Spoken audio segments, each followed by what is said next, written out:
né? Quando nós então recebemos o Senhor, nós recebemos todo o amor do Pai na pessoa do Filho.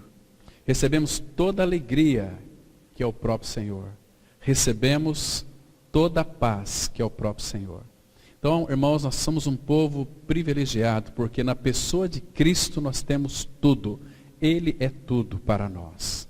Ele é o nosso Salvador, Ele é a nossa vida, Ele é a nossa sabedoria, Cristo é a nossa santificação, Cristo é a nossa redenção, Cristo é a nossa morada, Cristo é uma salvação plena para cada um de nós. Cristo precisa, irmãos, ser o nosso caráter. Não apenas vida, mas o nosso caráter. Então, por isso que é necessário que Cristo cresça e que nós diminuamos, né?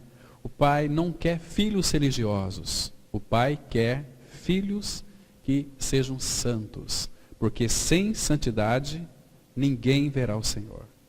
Então, graças ao Senhor, porque um dia Ele pôde abrir os nossos olhos para crermos na obra consumada do Calvário, que é a chave que abre todo o caminho para a santificação, para o crescimento espiritual, que nós entendemos como um novo nascimento, né?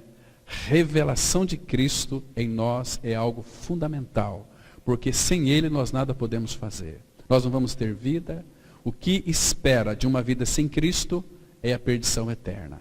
Mas o Pai um dia nos amou, e este amor fez com que Ele então enviasse este mundo em carne a pessoa do Filho. E o Filho cumpriu no corpo da sua carne toda a lei, todos os mandamentos, e foi para a cruz pagar o preço do nosso pecado. Mas Jesus, interessante que Ele não tinha pecado. Mas Deus o Pai fez Ele pecado por nós, para que nós nele fôssemos feito justiça de Deus. Então Ele é o Cordeiro de Deus que tira o pecado do mundo. E como é que Ele tira o pecado do mundo? Irmãos, quando pregaram Jesus naquela cruz, quando a cruz foi levantada da terra, e Jesus pregado ali, a meio a tanto sofrimento e dor, a palavra vai dizer, no Evangelho de João 12:32, que Ele nos atraiu a si. Ele nos puxou para Ele. Fomos colocados na pessoa de Cristo. Então, pelo fato de nós estarmos em Cristo, no momento da sua morte, quando Ele deu aquele brado tão glorioso na cruz, está consumado, tudo está feito. Depois que Ele disse isso, essa palavra está consumada, ela significa que toda a obra foi feita, que nós não precisamos mais desempenharmos nada para sermos salvos, e nós estávamos nele. Então, quando Cristo, Ele rendeu o Espírito, Ele morreu na cruz, nós também estávamos nele, e nós morremos com Ele, porque fomos crucificados com Cristo, que a Bíblia diz. Morremos com o Senhor, e quando tiraram o Senhor Jesus da cruz e o colocou numa sepultura, a Bíblia vai dizer que nós também fomos sepultados juntamente com Ele na morte, pelo batismo. Batismo na morte. A palavra batismo, ela significa identificação, imersão, inclusão. Então, nós fomos sepultados com Cristo na sua morte. Ele morreu, nós também morremos com Ele. Então, pelo fato de nós termos morrido com Cristo, nós então podemos ser sepultados. Porque só se sepulta pessoas mortas. Nós morremos com o Senhor. Irmãos, nós precisamos cada dia mais ter em nossos lábios essa confissão da nossa morte com Cristo.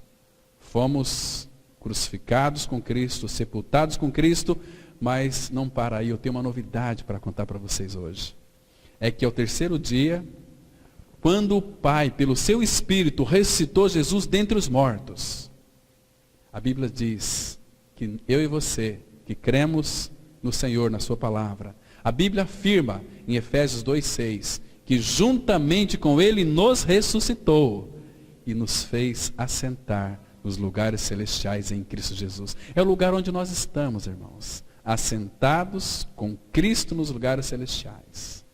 Que privilégio é para aqueles que creram. São feitos pelo poder do Evangelho, porque o Evangelho é exatamente isso, é morte e ressurreição de Cristo, ou seja, aquilo que Cristo é e fez, nós estamos nele e Ele está em nós. Isso é cristianismo. O que é cristianismo? É não mais eu, mas Cristo. O que é cristianismo? É um homem em Cristo, é uma mulher em Cristo. É alguém que está em Cristo e que Cristo está morando no seu interior. Às vezes a gente se entristece com aqueles que oram, né? Ai, Senhor, muito obrigado pela tua presença ao meu lado. Não, irmãos. Se Ele estiver do teu lado, Ele não pode ser o teu Salvador. Eles têm que habitar dentro de você. É o que a Bíblia diz. Nós vamos ver hoje aqui alguns textos tão preciosos para a nossa edificação. Mas aqui em Êxodo, capítulo 15, versículo 13, a Bíblia, ela tem uma expressão muito interessante. Ela diz assim, a palavra de Deus: com a tua beneficência guiaste o povo que salvaste. Com a tua força o levaste à habitação da tua santidade. Vamos ter uma palavra de oração. Pai, que alegria, Pai, poder desfrutar dessas verdades indeléveis da tua palavra. Essa aqui é uma verdade, Pai, indissolúvel. Obrigado, porque quando nós cremos nessa palavra, nós encontramos o verdadeiro descanso para as nossas almas. Porque fomos encontrados pelo Senhor. Ele veio ao nosso encontro. Ele nos encontrou, Pai, no lamaçal do nosso pecado. Ele nos tirou, Pai, desse tremedal de lama e nos firmou os nossos pés sobre a rocha. Obrigado, Pai, porque tudo isso é fruto do teu amor por nós. Um amor que nós não conseguimos compreendê-lo. Este amor que é tão grande, que nos fez teus filhos. Pai, que seria de nós se não fosse o Senhor vir em nossa direção, nos encontrar, nos buscar. Pai, obrigado, porque tu removeste na cruz, no corpo de teu amado Filho Jesus, o nosso pecado. Este bendito Cordeiro que tira o pecado do mundo, ele tirou o nosso pecado. A prova evidente é que o teu amor nos constrange, julgando nós isto. Um morreu por todos, logo todos morreram. Obrigado, Pai, porque nós fazemos parte desta obra tão maravilhosa e gloriosa realizada pelo Senhor Jesus. E nessa noite, Pai, quando vamos então meditar um pouquinho mais na tua palavra, o desejo do nosso coração é que o teu amado Filho seja acrescentado em nós, que possamos ver algo mais da pessoa do Filho. Pai Santo, muito obrigado por cada irmão que está aqui nessa noite. Venha revelar o teu Filho, formar o teu Filho, nos dar visão espiritual, entendimento espiritual, para vermos além da letra o Senhor. Pai, queremos o Senhor, almejamos o Senhor. Fala conosco, Pai, em nome do Senhor Jesus Cristo. Amém.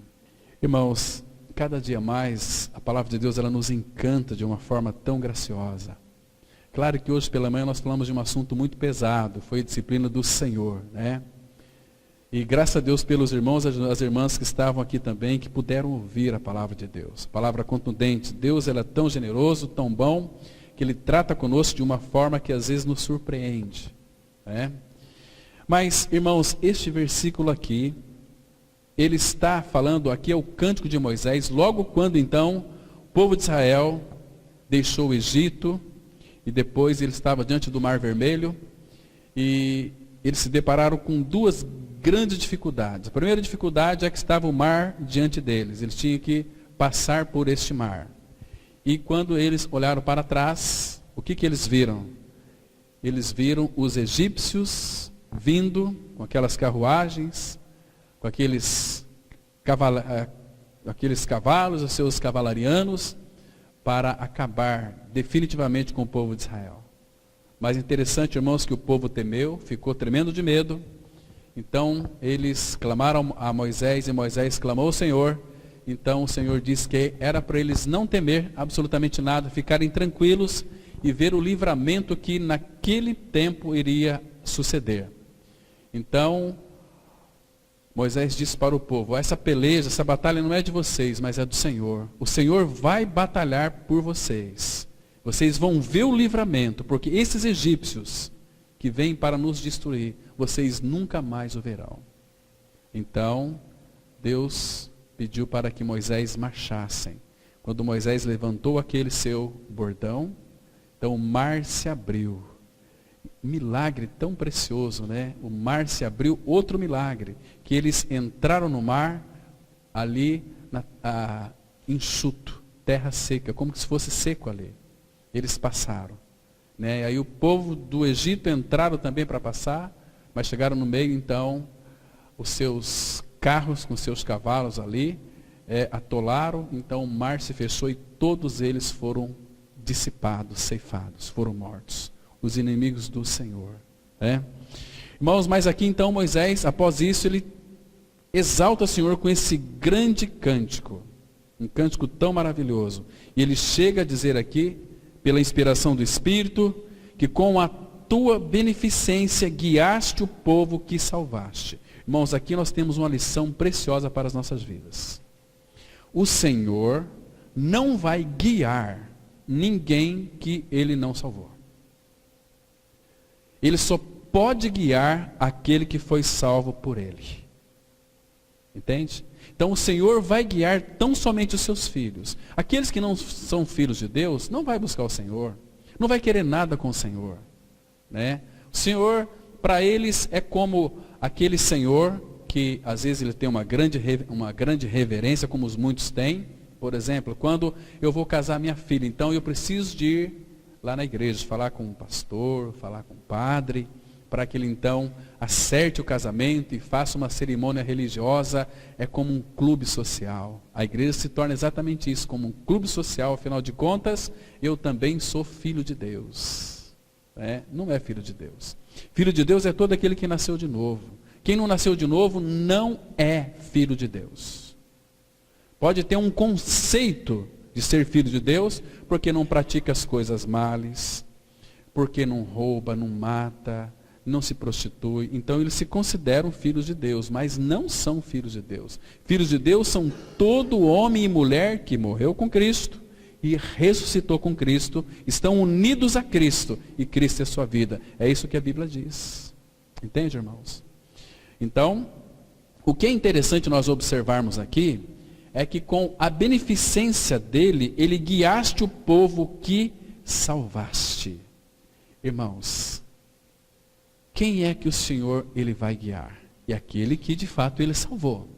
Agora nós vamos aqui verificar algumas coisas interessantes sobre como que o Senhor nos guia. Só lembrando um detalhe muito importante, irmãos, nós temos que parar com esta mania, às vezes, de colocar, achando que muitas vezes nós temos que ser guiados pela vida do pastor. Meus irmãos, isso é extremamente errado. Jesus disse em Mateus 23:10, um só é o vosso guia, o Cristo. E nós somos servos um dos outros. Nós temos um guia. Quem nos guia é o Senhor, pelo seu Espírito que Ele enviou até nós. Ele que vai nos guiar.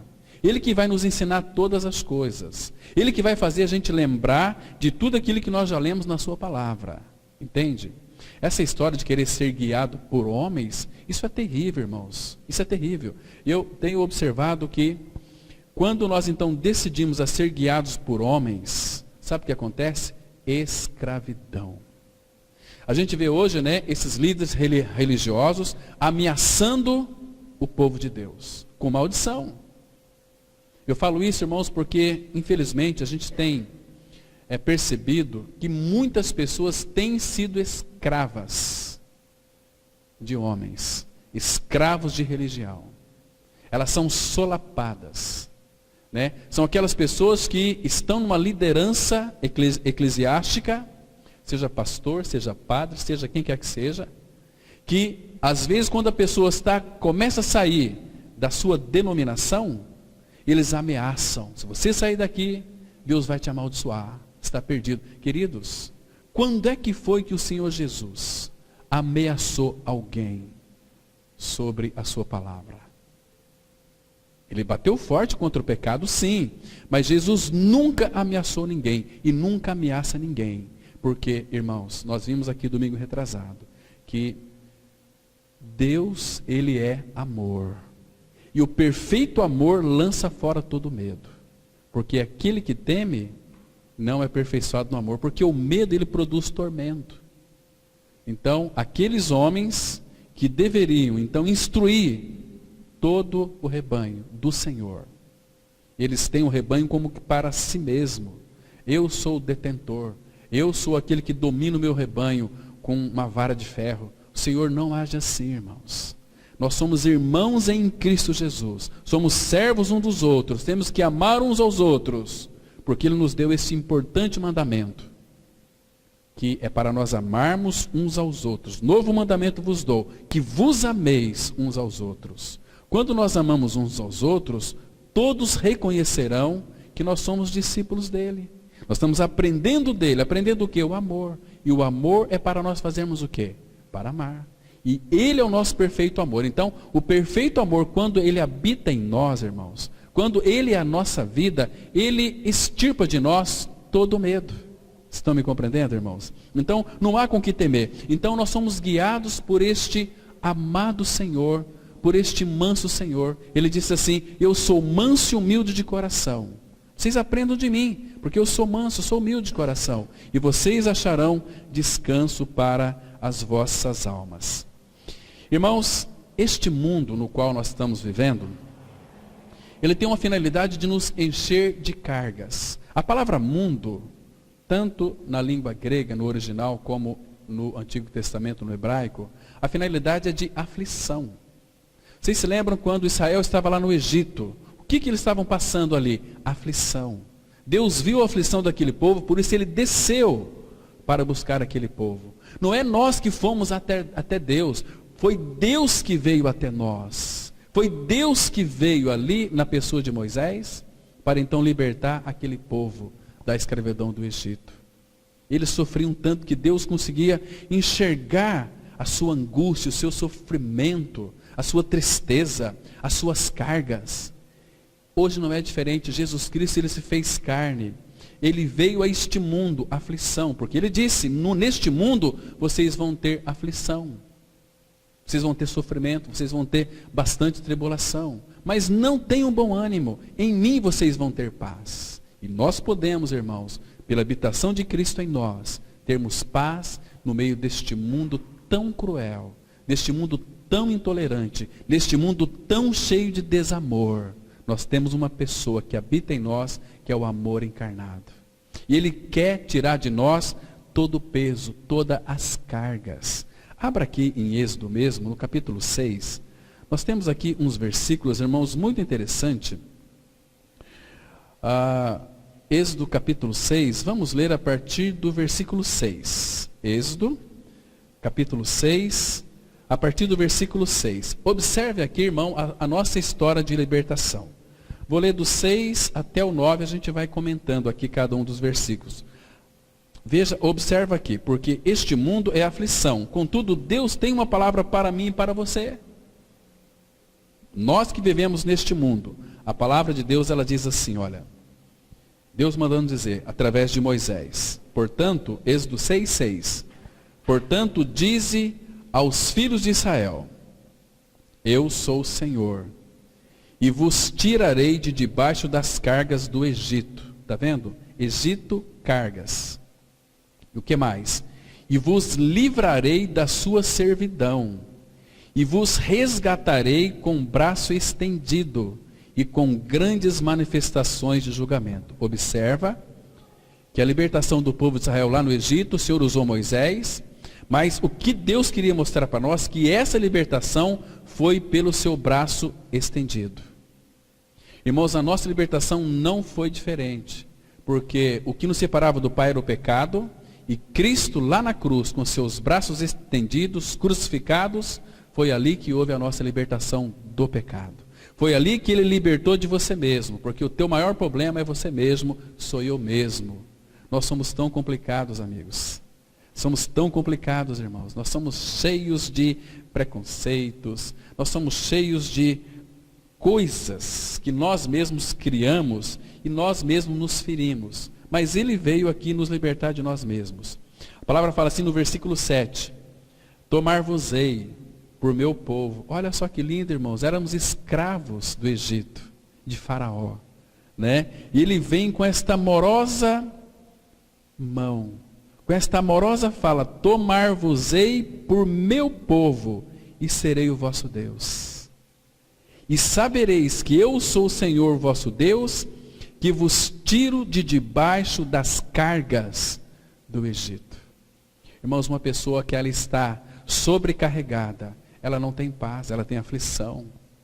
Ela não consegue nem dormir à noite, porque este mundo inflige para nós cargas, tribulação, sofrimento, angústia. Então o Senhor, Ele vem para aliviar as nossas cargas. No Salmo 68, versículo 19, a palavra fala assim: bendito seja o Senhor, que dia a dia leva o nosso fardo. Deus é a nossa salvação. Então, se dia a dia Ele leva o nosso fardo, irmãos, se nós carregamos cargas, é porque nós somos um pouquinho idiotas.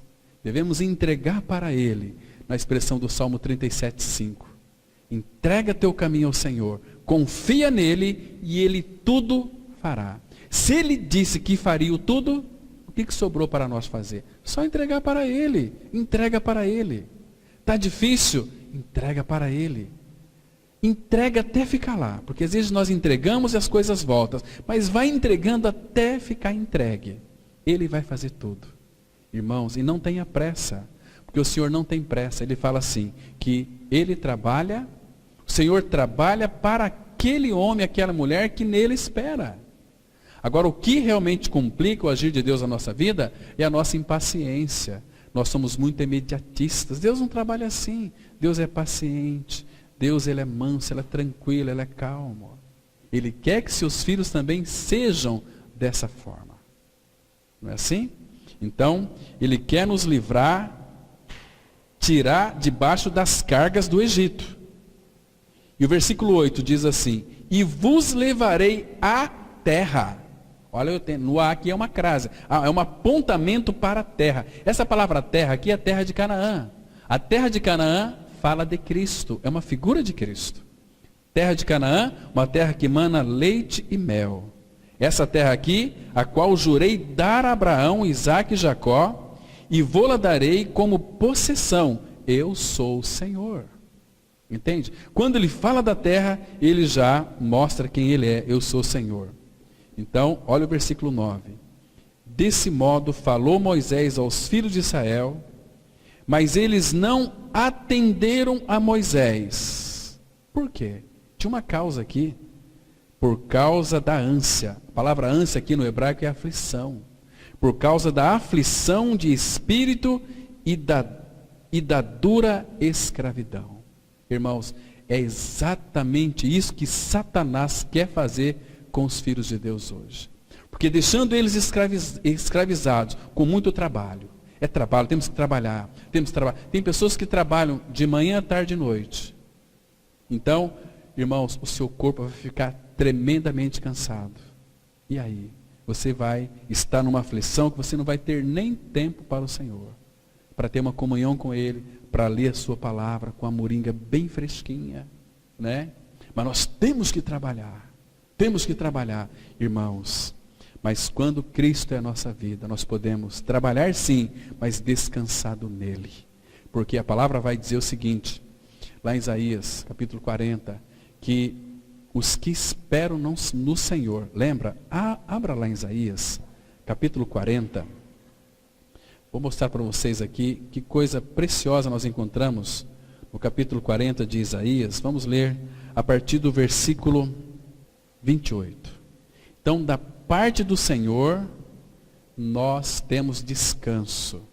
Neste mundo nós vamos ter sempre, de alguma maneira, aflições. E a palavra fala aqui no versículo 28, Isaías 40, verso 28. Olha o que as Escrituras dizem. Não sabes, não ouvistes que o eterno Deus, o Senhor, o Criador dos fins da terra, nem se cansa, nem se fatiga? Não se pode esquadrinhar o seu entendimento? Olha o versículo 29, irmãos. O que ele faz? Faz forte ao cansado e multiplica as forças ao que não tem nenhum vigor. Entende? Os jovens se cansam e se fatigam, e os moços de exaustos caem. Mas os que esperam no Senhor renovam as suas forças, Sobem com asas como águias, correm e não se cansam, caminham e não se fatigam. Está vendo aqui? Mas os que esperam no Senhor, eles correm e não se cansam. Correm essa corrida da vida, que já está proposta para nós. Mas nós sabemos para onde nós estamos olhando. Para Jesus, o autor e o consumador da fé. Por isso que o Filho de Deus é um homem e uma mulher de uma coisa só. Paulo ele diz assim: uma coisa faço, esquecendo-me das coisas que para trás ficam e avançando para as que diante de mim estão. Porque o Senhor tem guiado pelo seu Espírito a todos nós a um foco, Cristo. Irmãos, o nosso foco tem que ser Cristo. Não podemos tirar os olhos de Cristo. Quando nós tiramos os olhos de Cristo, irmãos, nós vamos começar a aceitar uma série de doutrinas estranhas e várias.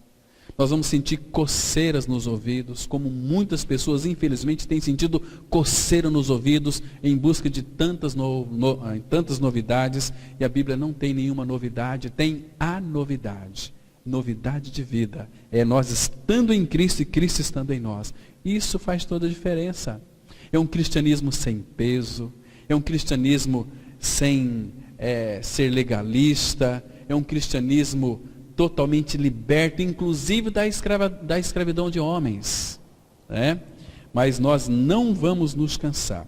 Outro detalhe importante, irmãos, que nós percebemos que em toda a palavra de Deus, em toda a Bíblia, em toda a Escritura, é nos mostrado o seu braço, o braço do Pai, operando salvação, não apenas salvação, mas que todo aquele que Ele salvou, Ele vai conduzir.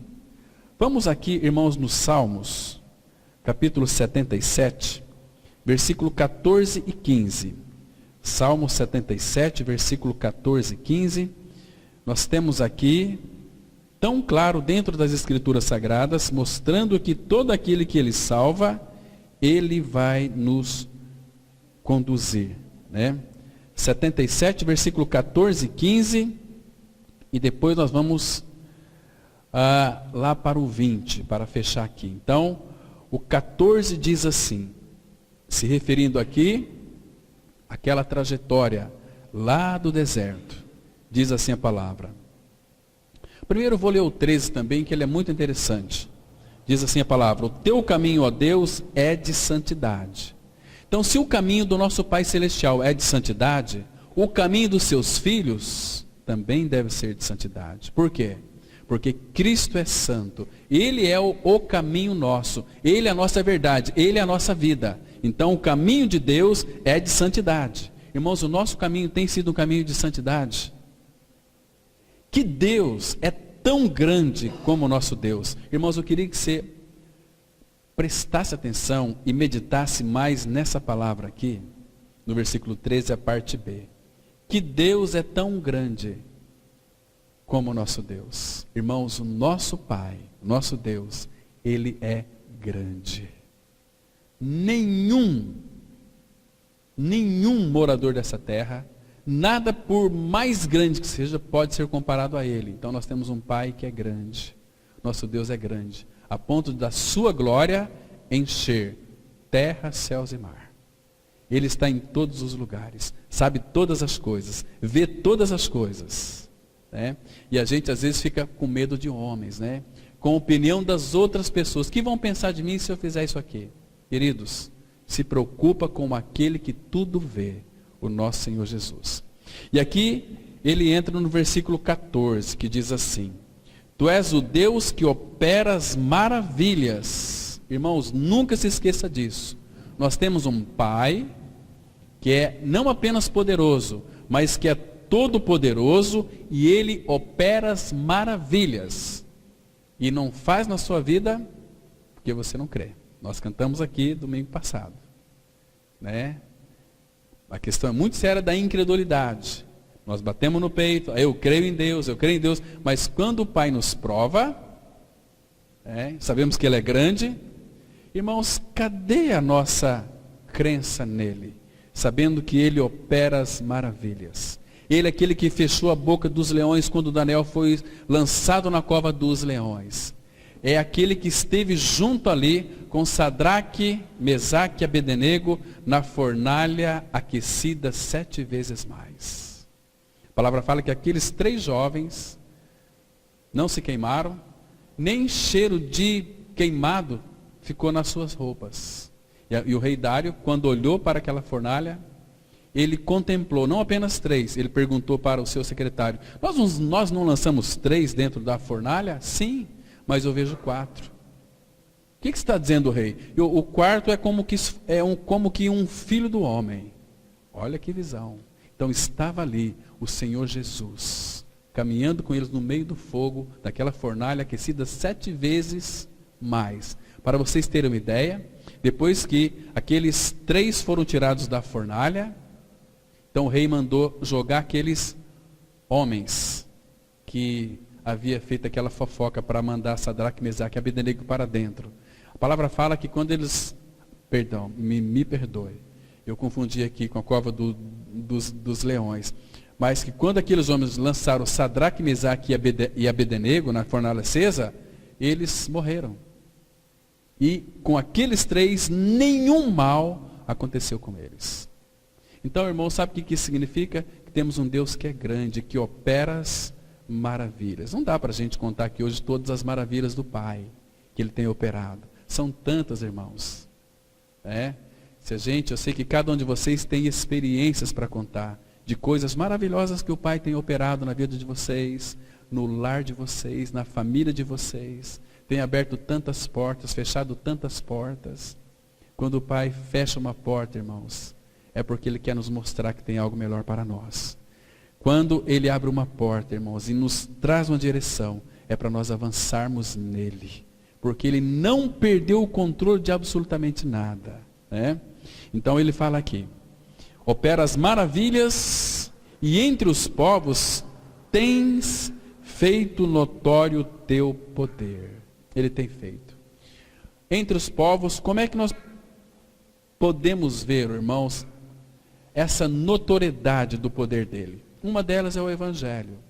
Como é que pode, irmãos, nós aqui reunidos, um monte de irmãos, de irmãs também, até um casal ali de Santa Catarina hoje está nos visitando, e todos nós temos um mesmo pensamento, uma mesma finalidade, Cristo. Tendo este mesmo amor uns para com os outros. Isso é um milagre tão precioso. Agora, olha o versículo 15. Com o teu braço remiste o teu povo. Nós sabemos que este braço está fazendo alusão ao braço de Cristo na cruz, que foi crucificado. Porque foi lá o lugar onde nós fomos remidos, na cruz. O teu povo, Ele remiu o povo dele. Os filhos de Jacó e de José. Agora, olha o versículo 20, o último versículo desse Salmo 77. Então, Ele salvou-nos, Ele salvou o povo, mas Ele não deixou o povo como um barco à deriva. Ele então conduziu aquele povo. O teu povo, tu o conduziste como rebanho, pelas mãos de Moisés e de Arão. Então, Ele usou Moisés e Arão para conduzir o povo. Quando eu falei aqui, devemos tomar muito cuidado com pastores. Irmãos, Deus não tem compromisso com nenhum pastor, padre, se esses homens não falarem aquilo que Deus disse na sua palavra. Deus não tem compromisso. Porque Deus tem compromisso é com a palavra dele. Quando nós não pregamos a palavra dele, o que vai acontecer? O pregador está se auto-enganando e o povo está sendo enganado. E como tem gente besta nesse mundo, vive aí pela cabeça dos outros, não consulta as Escrituras. Por que tem tanta gente enganada no meio do povo de Deus? Porque eles não pesquisam na palavra de Deus para ver se as coisas é de fato assim, como os bereanos. Os bereanos, o que aconteceu com os bereanos? Eles receberam a palavra de Deus com alegria, mas eles examinavam para ver se as coisas eram de fato assim. Se não fosse assim, eles lançavam fora. né, irmãos? Mas, irmãos, o Senhor, quando salva um povo, Ele não deixa o povo aí a esmo, a deriva. Ele vai guiar este povo, né? Então, amados, o Senhor, depois que salva, Ele se responsabiliza em guiar esse povo. Pula aqui para o Salmo 78, olha o versículo 52, irmãos. Que interessante aqui. Salmo 78, o verso 52. Fazendo alusão à libertação lá do Egito. A palavra de Deus, ela diz assim, olha só. 78, 52 em diante, a Bíblia diz assim, olha que interessante. Fez sair o seu povo como ovelhas e o guiou pelo deserto como um rebanho. Irmãos, se o Espírito Santo está repetindo essas palavras, porque Ele quer que nós saibamos de uma coisa muito importante, que você nunca vai estar sozinho. Se você foi liberto com Cristo na cruz, você está sendo guiado pelo Senhor.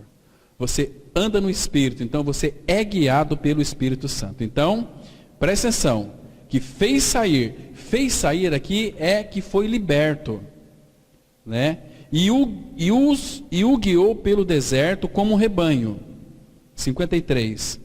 Dirigiu com segurança e não temeram, porque quando nós somos guiados com segurança, nós não temos o que temer, porque o Senhor é aquele que nos dá a segurança. E não temeram, ao passo que o mar submergiu os seus inimigos. Lembra que nós nos referimos aqui anteriormente, naquele cântico de Moisés? 54. Levou-os, dirigiu-os, guiou-os até a sua terra santa, terra de Canaã, até o monte que a sua destra adquiriu. Está vendo ali? Cristo conquistou tudo para nós, irmãos. Irmãos, por favor, nunca duvide do amor de Deus por ti. Ele te ama. Se você creu então que foi liberto com Cristo lá naquela cruz do Calvário, você nunca se esqueça que Ele te ama, que você é objeto do amor do Pai. E que este Pai maravilhoso, amoroso, Ele vai lhe guiar. Mas Ele só pode guiar quem dependa dEle. E eu sei que quando nós estamos sob a direção do Pai, ou seja, Ele nos guiando, nós somos guiados pelo Espírito do Senhor, sobre a liderança do Espírito, Ele então poderá nos guiar continuamente. Vamos dar uma olhada aqui em Isaías capítulo 58, versículo 11. Olha, irmãos, que versículo precioso nós temos aqui. Isaías 58, versículo 11. Muito interessante. Então, se você morreu com Cristo, Cristo é sua vida, você está unido a Cristo. Então, Ele é o cabeça quem guia todo o corpo. Por isso que esse versículo aqui, ele é tão importante para nós, temos que então decorá-lo, temos que sempre estar lembrando dele, saber que é o Senhor quem vai nos guiar. Diz assim a palavra, olha só, Isaías 58, 11. O Senhor, irmãos, não é anjo, não é arcanjo nem querubim, é o Senhor te guiará continuamente. O que é continuamente? Manhã, tarde e noite. Manhã, tarde e noite, todos os dias, 365 dias por ano. Esse é o sentido aqui de guiar continuamente. E o que mais? Fartará a tua alma até em lugares áridos. Irmão, sabe aquele tempo de aflição que nós vamos passar? Que muitos estejam passando? Aqueles momentos difíceis, áridos na nossa vida, parece que Deus se esqueceu de nós. Não se esqueceu de nós. Ele está nos guiando, Ele está fartando a nossa alma. Nossa alma é mente, emoção, pensamento. Ele vai fartar dele mesmo. Porque se Ele não nos fartar nossa alma, nós vamos infartar, né? De ficarmos depressivos, uma série de coisas. E o que mais? Fortificará os teus ossos. Então Ele prometeu, quando nos guiasse, fartaria nossa alma até em lugares áridos, lugares secos na nossa vida. E nós teríamos boa saúde, porque a ideia aqui, fortificará os teus ossos. Ponto e vírgula, diz que não acabou o assunto. Então ele continua dizendo, serás, não é que você vai ser, serás como um jardim regado e como um manancial cujas águas jamais faltam. Essas águas não faltam porque elas saem direto do trono de Deus para as nossas vidas. Um jardim fechado, um jardim regado. Um jardim que é regado, a grama está sempre verdinha, né? Tem muitos que ficam olhando assim, a grama do vizinho parece que está mais verde, né? Por que a grama do vizinho está mais verde? Porque ele rega, entende? Então, Cristo é a nossa vida e nós somos esse jardim regado. Irmãos, olha só, se você parar para pensar, observa aqueles dias de grande luta que você tem enfrentado na sua vida. Você sempre vai ter aquele refrigério da parte do Senhor. Ele está regando. Agora você olha para o ímpio, aquele que não tem o Senhor, você percebe que a vida dele é de murmuração, é de reclamação. E nós falamos hoje de manhã que quando nós murmuramos, nós estamos dizendo que Deus está errado. Deus está errado. Essa é uma das grandes definições de murmuração. Porque não foi do jeito que eu quis. Tanto é que, por isso que Deus fez o homem no sexto dia. Quando ele concluiu toda a sua criação, ele fez o homem. Imagina se ele tivesse feito o homem no primeiro dia. Então Deus começava a criar, né, aqueles animais, criar a luz, o sol, as árvores. Senhor, mas está errado. Senhor, por que o Senhor não faz assim? Por que não pode aquela árvore? Aquela árvore é muito torta. Não, então Deus criou todas as coisas e colocou o homem. Né? Porque, irmãos, nós é que complicamos as coisas, irmãos. Porque nós não dependemos do Senhor. Tudo que Deus fez é bom. A fonte de toda a sabedoria criou todas as coisas e diz, e eis que é muito bom e abençoou. E nós vemos com a nossa língua com aquela baba de serpente, começamos a amaldiçoar o dia, né? Por mais que dia quente, ai que frio, ai que vento, ai que isso, ai que aquilo, ai. Agora o Filho de Deus tem louvor nos seus lábios, que expressam o Senhor, porque é guiado pelo próprio Senhor da glória. Então, irmãos, se você de fato é um filho de Deus em Cristo Jesus, não tem como Ele não te guiar. Em todos os lugares que você pensa que vá, Ele vai te guiar, a mão dele vai estar ali para te guiando. Vocês cantaram aqui esse cântico, né? Som do meu Deus conhece. Mas não foi por acaso. Então, vamos dar uma olhada nesse Salmo 139. Vamos verificar que a mão dele vai nos guiar sempre, por onde quer que a gente vá. 139, versículo 8 até 10. Salmo 139, dos versículos 8 a 10. Então aqui, o salmista, ele faz uma declaração muito interessante, dizendo o seguinte: se subo aos céus, lá estás. Claro que no versículo 7 ele faz uma pergunta: para onde me ausentarei do teu espírito? Para onde fugirei da tua face? A face de Deus está em todos os lugares. E o 8 ele diz assim: se suba aos céus, lá estás. Se faça minha cama no mais profundo abismo, lá estás também. Se tomo as asas da alvorada e me detém nos confins dos mares, ainda lá me haverá de guiar a tua mão e a tua destra me susterá. Está vendo aqui? Se somos filhos de Deus, Ele não apenas salva, mas Ele também nos guia em todos os lugares. Ele fala assim: serei contigo por onde quer que andares, para nos guiar, para nos ensinar coisas proveitosas, coisas maravilhosas, coisas interessantíssimas. Irmãos, o outro detalhe que ele diz que iria nos levar para o lugar da sua habitação. Né? Irmãos, onde que Deus habita? Onde que Deus habita literalmente? No céu, na glória. Mas pela fé Ele habita em nós. Então quando cremos no Senhor, quando cremos na nossa co-crucificação com Cristo, nós vamos reter essa palavra. A palavra está em nós. E Jesus falou o seguinte: aquele que me ama, reterá, guardará a minha palavra. Meu Pai o amará. E viremos para Ele e faremos nele morada. Então, Deus pela fé, Ele encontra em nós um lugar de sua habitação. Nós temos que ir lá na igreja. Irmão, que absurdo é isso?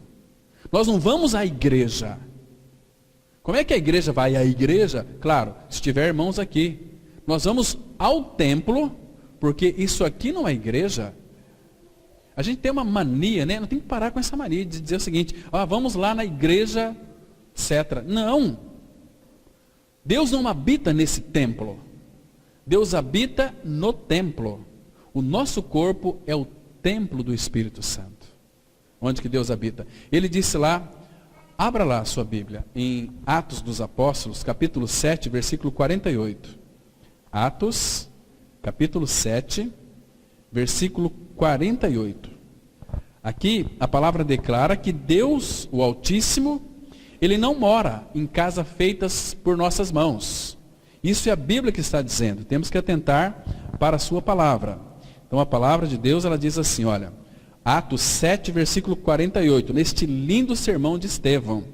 Então, por revelação do Espírito, ele disse assim, olha, entretanto, não habita o Altíssimo em casas feitas por mãos humanas, como diz o profeta. O céu é o meu trono e a terra o estrado dos meus pés. Que casa me edificareis, diz o Senhor, ou qual é o lugar do meu repouso? Então, irmãos, Deus não habita em paredes de pedra.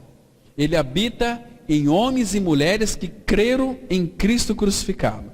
Por isso que 1 Coríntios 3,16, a palavra fala assim, porventura não sabeis que sois santuário de Deus e que o Espírito de Deus habita em vocês? Em 1 Coríntios 6,19, a palavra fala assim, não sabeis que o vosso corpo é santuário do Espírito Santo, que está em vós, e que nós não somos de nós mesmos, que vós não sois de vós mesmos? Se nós não somos de nós mesmos, de quem nós somos? Do Pai. A palavra fala assim que, 2 Coríntios 5, 14 e 15, o amor de Cristo nos constrange, julgando nós isto, um morreu por todos, logo todos morreram, e ele morreu por todos para que os que vivem não vivam mais para si mesmos, mas para aqueles que por eles morreu e ressuscitou. Então, nós vivemos para Ele porque Ele nos comprou. Éramos do encardido, do diabo. Mas Cristo veio e nos comprou, pagou o preço, nos transportou do império das trevas e nos transportou para o reino do Filho do seu amor. Irmãos, que maravilha é isso, irmãos. Que Deus maravilhoso nós temos. Tudo isso Ele fez por cada um de nós. Então, a glória dele nos assiste. Abra no Salmo 26, versículo 8. Salmos 26, versículo 8. Vamos perceber aqui, irmãos, que a glória dele nos assiste. Olha que texto lindo. Puxa vida. Por isso que o Davi, ele disse que amava o Senhor. Mas por que Davi amava tanto o Senhor assim? Olha só que interessante, irmãos. Observa aqui com bastante cuidado. Olha o que a Bíblia diz. Eu amo, Senhor, a habitação de tua casa e o lugar onde tua glória assiste. Irmãos, onde a glória dele assiste, irmãos? No lugar da sua morada. E nós somos a habitação de Deus no Espírito. Isso é maravilhoso. Por isso que o Salmo 91 ele é tão lindo. Começa dizendo o seguinte: aquele que habita no esconderijo do Altíssimo, a sombra do Onipotente descansará. Irmãos, onde é o esconderijo do Altíssimo? A palavra fala assim, Colossenses 3:3, porque morrestes e a vossa vida está oculta, escondida com Cristo em Deus. O esconderijo do Altíssimo é Cristo. Aquele nós que habita no esconderijo do Altíssimo, Cristo. Nós descansamos à sombra do Deus Onipotente. Isso é muito grande, irmãos, para as nossas vidas. Isso é precioso demais. É lindo demais. Quer ver só? Vamos ler mais um texto apenas. 2 Coríntios capítulo 5, versículo 2. 2 Coríntios 5, verso 2. Nós já estamos encerrando já. Só vou ler mais 2 textos. Tenha um pouquinho só de paciência. Nós já vamos encerrar aqui essa ministração. 2 Coríntios capítulo 5, versículo 2. Veja só, irmãos, aqui o que a palavra de Deus diz. Preste atenção aqui. No versículo 1, ele está falando que a nossa casa terrestre e desse tabernáculo está falando do nosso corpo. E o versículo 2 ele diz assim: por isso, neste tabernáculo, gememos aspirando. Aspirar aqui é o sentido de desejar. Aspirando por sermos revestidos da nossa habitação celestial. Então nós já fomos vestidos com a salvação. Cristo é a nossa vida, mas nós precisamos ser revestidos. Temos que aspirar, desejar ser revestido. Quando? Quando o nosso corpo então for glorificado. Agora, olha o versículo aqui, o versículo 6 a 8. Temos, portanto, sempre bom ânimo, sabendo que, enquanto no corpo, estamos ausentes do Senhor. Né? Porque Ele habita em nós pela fé. Nós habitamos nele pela fé também. E o 7 vai dizer: visto que andamos por fé e não pelo que vemos. Agora, olha o versículo 8. Entretanto, estamos em plena confiança. Convicção, em plena confiança. A palavra plena aqui não sobra lugar para dúvida. Entretanto, estamos em plena confiança, preferindo deixar o corpo e habitar com o Senhor. Aqui é a nossa habitação definitiva com o Senhor. Percebe, irmãos? Último texto. Deuteronômio capítulo 32, versículo 27. Deuteronômio 32, e nós vamos encerrar por aqui. 32, versículo 27. Deuteronômio, capítulo... Desculpa, irmão, é capítulo 33, versículo 27. 33 de Deuteronômio, versículo 27. Diz assim a palavra. Olha que interessante aqui. Diz assim as Escrituras: o Deus eterno é a tua habitação. Irmãos, qual é a nossa habitação? Onde que nós habitamos? Nele. O Deus eterno é a tua habitação, e por baixo de ti estende os braços eternos. Sabe o que significa? Que Deus carrega eu e você no colo. Ele já disse lá em Isaías 46, versículo 3 e 4. Né?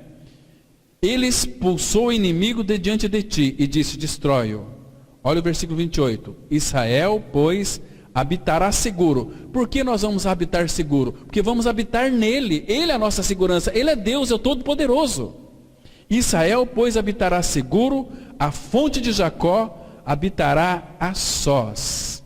Mas a sós numa terra de cereal e de vinho, e os seus céus destilarão orvalho. E o 29 ele encerra dizendo o seguinte: feliz és tu, ó Israel.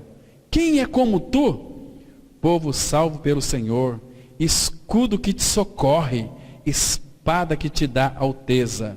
Assim, os teus inimigos te serão sujeitos e tu pisarás os seus altos. Está vendo aqui, irmãos? Então, Ele nos tirou do deserto, dos nossos pecados, do mundo. Ele nos guiou. Então, Ele nos levou para o lugar da sua morada. Qual é o lugar da nossa morada? O Deus eterno é a tua habitação. Amém? Vamos ter uma palavra de oração. Pai de misericórdia, muito obrigado pelo tempo que passamos aqui, debaixo do nome santo do Senhor Jesus Cristo. E te damos graças, ó Pai, pela tua palavra. Sabemos que ela não volta para ti vazia, mas ela faz aquilo que lhe apraz e prospera para a qual foi designada. Obrigado pelo teu falar, ó Pai. O Senhor tem falado a nós pelo Filho. Edifica-nos, ó Pai, e abençoa-nos cada dia mais, em nome de Jesus, no sentido de que Cristo seja formado em nós. Em nome dele que nós oramos agradecidos. Amém.